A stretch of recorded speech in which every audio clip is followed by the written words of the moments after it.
Zimepita siku nyingi kidogo toka yatokee matukio ambayo wengi yaliwatoa machozi, akiwemo Shilole.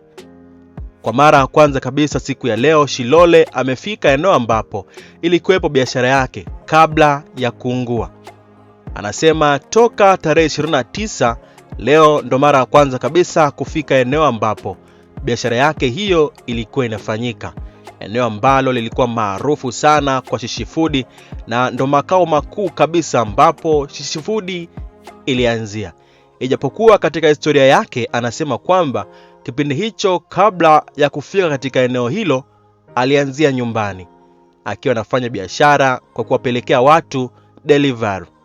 Siku ya leo amezungumza mengi akisema kwamba siku hizi imefikia hatua hadi anapita njia nyingine akienda sehemu, hata kama njia hiyo ni sehemu ambayo ilitakiwa apite. Yani anakwepa eneo ambapo ilikuwa biashara yake, lengo tu asifike hapo, maana anaumia sana akiona jinsi ambavyo sehemu hivyo ilivyo kwa sasa.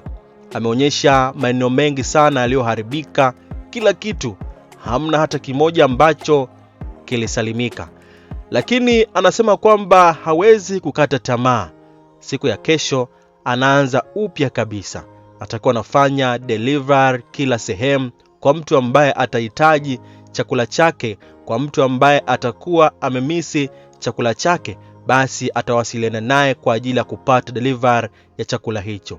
Yani kwamba anaanzia nyumbani kama jinsi ambavyo alivyoanza hapo mwanzo, lakini anasema kwamba taratibu za kutengeneza sehemu ambayo watu watakuwa nafika kama jinsi ambavyo ilivyokuwa mwanzo zinaendelea. Lakini kuanzia kesho atakuwa anafanya delivery kwa mtu ambaye atakuwa anahitaji chakula chake. Kwa hivyo kwa wale ambao ni wanawake kama Shilole ambao hawakati tamaa, basi wanaweza kumsupport mwanamke mwenzao.